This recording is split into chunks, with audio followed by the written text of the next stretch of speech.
10वीं वाले समस्त प्रिय छात्रों, आप सभी अपनी वार्षिक परीक्षा के लिए विज्ञान साइंस के ऐसे प्रश्न देख लेवे जो आपकी परीक्षा के पेपर में बिल्कुल गारंटी के साथ इसी वीडियो से छपने वाले हैं। हाँ, आपने बिल्कुल सही सुना है। आपको साइंस विज्ञान के इस वीडियो के माध्यम से ऐसे प्रश्न मिलने वाले हैं जो आपकी परीक्षा के पेपर में बिल्कुल छपने वाले हैं। तो फटाफट आप सभी इस वीडियो को आपके सभी दोस्तों के साथ शेयर कर देवे। शेयर करने के बाद आपको इस वीडियो को लाइक कर देना है। तो पहला क्वेश्चन दिया, वायु में जलाने से पूर्व मैग्नीशियम जीवन को साफ क्यों किया जाता है? इसके बारे में आपको लिखना होगा। और इसके अतिवी वाले क्वेश्चन में सोडियम को मिट्टी के तेल में डुबाकर क्यों रखा जाता है? इसके बारे में आपको लिखना है। दूसरे क्वेश्चन में उष्माक्षेपी अभिक्रिया किसे कहते हैं? एक उदाहरण देकर आपको लिखना होगा।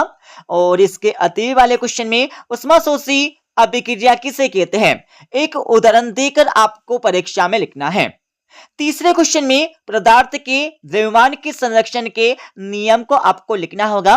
और इसके अतिवी वाले क्वेश्चन में तेल एवं वसायुक्त पदार्थों को नाइट्रोजन से प्रभावित क्यों किया जाता है? इसके बारे में आपको लिखना है। चौथे क्वेश्चन में संतुलित रासायनिक समीकरण किसे कहते हैं? रासायनिक समीकरण को संतुलित करना क्यों आवश्यक है? इसके बारे में आपको लिखना है। ठीक है। पांचवें क्वेश्चन में संसारण किसे कहते हैं? संसारण बचाव के दो उदाहरण आपको लिखना होगा। और इसके अतिवी वाले क्वेश्चन में पीएच स्केल किसे कहते हैं? इसकी परिभाषा आपको लिखना है। छठे क्वेश्चन में उदासीनीकरण अभिक्रिया को उदाहरण सहित परिभाषित करके आपको लिखना होगा। और इसके अतिवी वाले क्वेश्चन में क्लोर सार अभिक्रिया से क्या समझते हो? इसकी परिभाषा आपको लिखना है। सातवें क्वेश्चन में प्लास्टर ऑफ पेरिस किसे कहते हैं? इसके उपयोग आपको परीक्षा में लिखना है। अतिवी क्वेश्चन में अम्ल एवं सार में कोई 4 अंतर बताकर आपको परीक्षा में लिखना है। आठवें क्वेश्चन में बेकिंग सोडा के कोई 2 उपयोग आपको एग्जाम में लिखना होगा। और इसके अतिवी वाले क्वेश्चन में वर्जन किसे कहते हैं? इसकी परिभाषा आपको एग्जाम में परीक्षा में लिखना है। 9वें क्वेश्चन में एनोडीकरण क्या है? इसके बारे में आपको लिखना होगा। और इसके अतिवी वाले क्वेश्चन में मिश्र धातु किसे कहते हैं? किन्हीं 2 मिश्र धातु के नाम भी आपको लिखना है। 10वें क्वेश्चन में अमलगम किसे कहते हैं? इसके बारे में आपको लिखना होगा। अतिवी क्वेश्चन में आयनिक यौगिकों के 3 गुणधर्म आपको लिखना है। 11वें क्वेश्चन में सक्रियता श्रेणी क्या है? इसके बारे में आपको लिखना होगा। और इसके अतिवी वाले क्वेश्चन में एक्वा रेजिया क्या है? उपयोग सहित आपको लिखना है। 12वें क्वेश्चन में खनिज एवं अयस्क में अंतर बताकर आपको लिखना होगा। और इसके अतिवी वाले क्वेश्चन में भौतिक गुणधर्म के आधार पर धातु एवं अधातु में अंतर बताकर आपको लिखना है। भौतिक गुणधर्म के आधार पर धातु एवं अधातु में अंतर बताकर आपको परीक्षा में लिखना है। 13वें क्वेश्चन में रासायनिक गुणधर्म के आधार पर धातु एवं अधातु में अंतर बताकर आपको परीक्षा में लिखना होगा। और इसके अतिवी वाले क्वेश्चन में किन्वन से आप क्या समझते हो? इसकी परिभाषा आपको लिखना होगा। इसको समझाकर आपको लिखना है। 14वें क्वेश्चन में हाइड्रोकार्बन क्या है? उदाहरण देकर आपको समझाना होगा। और इसके अतिवी वाले क्वेश्चन में साबुनीकरण से आप क्या समझते हैं? इसके बारे में आपको लिखना है। 15वें क्वेश्चन में उस एल्कोहल का नाम एवं संरचना सूत्र लिखिए जिसके अणु में 3 कार्बन परमाणु होते हैं। ठीक है, इसके बारे में आपको एग्जाम में लिखना होगा। और इसके अतिवी वाले क्वेश्चन में क्रियात्मक या क्रियाशील समूह किसे कहते हैं? उदाहरण सहित आपको परीक्षा में लिखना है। 16वें क्वेश्चन में साबुन एवं अपमार्जक में अंतर बताकर आपको लिखना होगा। और इसके अतिवी वाले क्वेश्चन में अपरूपता किसे कहते हैं? कार्बन के 2 अपरूपों के नाम एवं उपयोग भी आपको लिखना है। 17वें क्वेश्चन में अस्थिरीकरण अभिक्रिया किन्हें कहते हैं, इसके बारे में आपको लिखना होगा। और इसके अति वाले क्वेश्चन में जाइलम और फ्लोएम में अंतर बताकर आपको लिखना होगा। 18वें क्वेश्चन में जल से बाहर निकालने पर मछलियां क्यों मर जाती है, इसका कारण आपको देना होगा। और 18वें क्वेश्चन में रक्त या रुधिर के कार्य बताकर आपको लिखना है। ठीक है, रक्त या रुधिर के कार्य बताकर आपको एग्जाम में लिखना होगा। 19वें क्वेश्चन में प्रकाश संश्लेषण क्या है, समीकरण सहित आपको एग्जाम में लिखना है। और इसके अतिवी वाले क्वेश्चन में श्वसन और श्वासन में अंतर बताकर आपको एग्जाम में लिखना होगा। 20वें क्वेश्चन में अमीबा में भोजन ग्रहण की प्रक्रिया को चित्र द्वारा स्पष्ट करके आपको लिखना होगा। 8वें क्वेश्चन में माइटोकॉन्ड्रिया को कोशिका का पावर हाउस बिजली घर क्यों कहते हैं, इसके बारे में आपको लिखना है। 21वें क्वेश्चन में धमनी एवं शिरा में अंतर बताकर आपको लिखना होगा। 22वें क्वेश्चन में मनुष्य मानव हृदय का नामांकित चित्र बनाकर आपको लिखना है। 8वें क्वेश्चन में मानव पाचन तंत्र का नामांकित चित्र बनाकर आपको परीक्षा में लिखना है। 23वें क्वेश्चन में हार्मोन्स किसे कहते हैं, इनके कार्य बताकर आपको लिखना होगा। और इसके अति वाले क्वेश्चन में निम्न हार्मोन्स में से प्रत्येक का एक एक कार्य बताकर आपको लिखना है। थायरॉक्सिन, इंसुलिन, एड्रेनालिन, वृद्धि हार्मोन्स, टेस्टोस्टेरोन। ठीक है, इनके आपको परीक्षा में एक एक कार्य बताकर आपको लिखना है। 24वें क्वेश्चन में तंत्रिका कोशिका न्यूरॉन के कार्य बताकर आपको लिखना होगा। 8वें क्वेश्चन में तंत्रिका कोशिका न्यूरॉन का नामांकित चित्र बनाकर आपको लिखना है। 25वें क्वेश्चन में मानव मस्तिष्क का नामांकित चित्र बनाकर आपको लिखना होगा। और इसके अति वाले क्वेश्चन में मनुष्य में स्रावित होने वाले नर व मादा हार्मोन्स का नाम बताकर आपको लिखना है। 26वें क्वेश्चन में जलावर्तन से आप क्या समझते हैं, इसकी परिभाषा आपको लिखना है।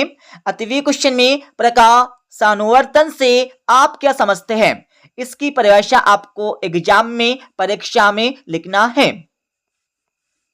27वें क्वेश्चन में कायिक प्रवर्धन क्या होता है, इसके बारे में आपको लिखना होगा।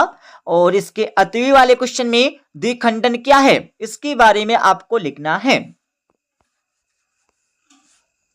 28वें क्वेश्चन में परागन एवं निषेचन में अंतर बताकर आपको लिखना है। और इसके अतिवी वाले क्वेश्चन में परागन क्या है, स्वपरागन व परपरागन को परिभाषित करके या इनके बीच अंतर बताकर आपको लिखना होगा। 29वें क्वेश्चन में लैंगिक जनन और अलैंगिक जनन को परिभाषित करके या फिर इनके बीच अंतर बताकर आपको परीक्षा में लिखना है। 8वें क्वेश्चन में पुष्प की अनुदैर्ध्य काट का नामांकित रेखा चित्र बनाकर आपको लिखना है। 30वें क्वेश्चन में प्लेसेंटा के 2 कार्य बताकर आपको एग्जाम में लिखना होगा। और अतिवी वाले क्वेश्चन में गर्भ निरोधक युक्तियां अपनाने के क्या कारण हो सकते हैं, इसके बारे में आपको लिखना है। 31वें क्वेश्चन में अनुवंशिकी से क्या समझते हैं, इसकी परिभाषा आपको लिखना है। 8वें क्वेश्चन में गुणसूत्र किसे कहते हैं, इसके कार्य बताकर आपको लिखना है। 32वें क्वेश्चन में मेंडल के प्रभाविता नियम को उदाहरण सहित आपको समझाकर लिखना है।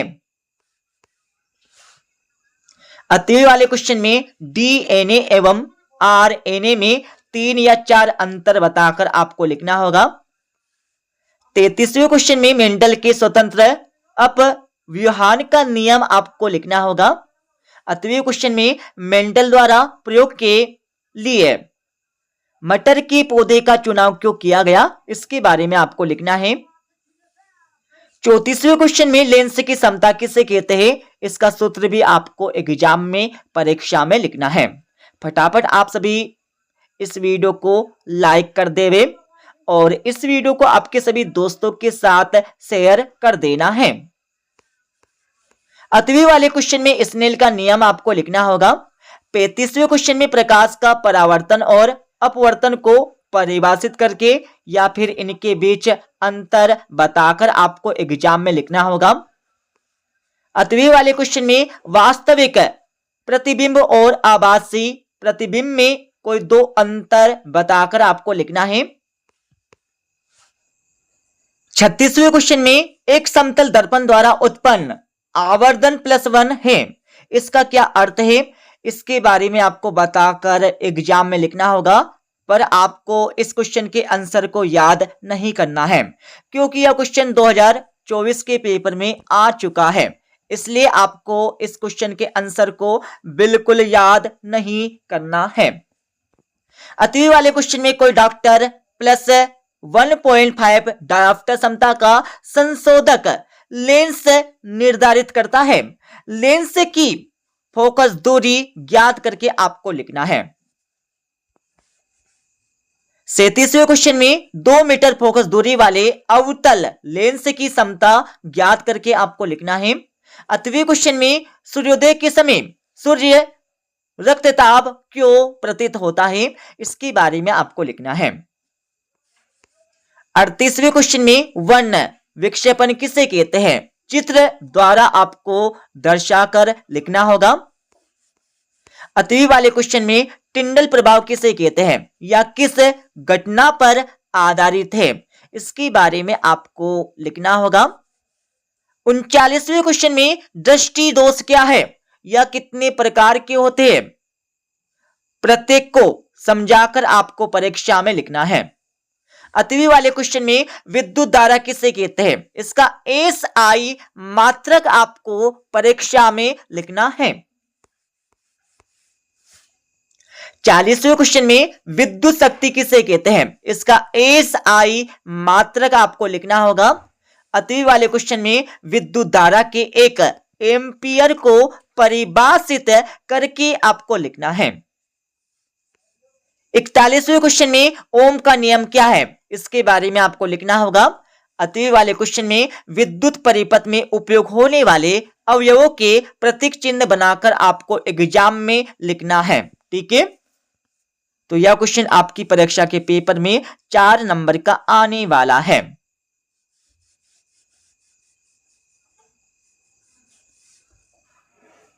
बयालीसवें क्वेश्चन में कोई विद्युत बल्ब 220 वोल्ट के जनरेटर से संयोजित है, यदि बल्ब से 0.50 एम्पियर विद्युत धारा प्रवाहित होती है तो बल्ब की शक्ति क्या होगी। तो आप सभी को बल्ब की शक्ति ज्ञात करके परीक्षा में लिखना है। और इसके 8वीं वाले क्वेश्चन में फैराडे के विद्युत चुंबकीय प्रेरण के नियम को समझाकर आपको लिखना है। अगले क्वेश्चन में चुंबकीय क्षेत्र रेखाएं किन्हें कहते हैं, इनके गुण आपको बताकर लिखना है। और इसके 8वीं वाले क्वेश्चन में खाद्य श्रृंखला व खाद्य जाल में अंतर बताकर आपको लिखना होगा।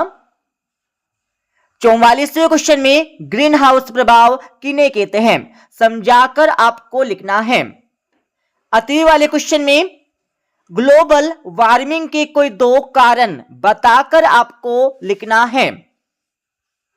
45वें क्वेश्चन में निम्नलिखित में से किन्हीं 3 अभिक्रियाओं के संतुलित रासायनिक समीकरण आपको लिखना है। यह क्वेश्चन आपकी परीक्षा के पेपर में 4 अंक का आने वाला है। तो इस प्रकार से हमने ऐसे प्रश्न बता दिए जो आपकी परीक्षा के पेपर में बिल्कुल गारंटी के साथ छपने वाले हैं। ठीक है, मिलते अगले वीडियो में।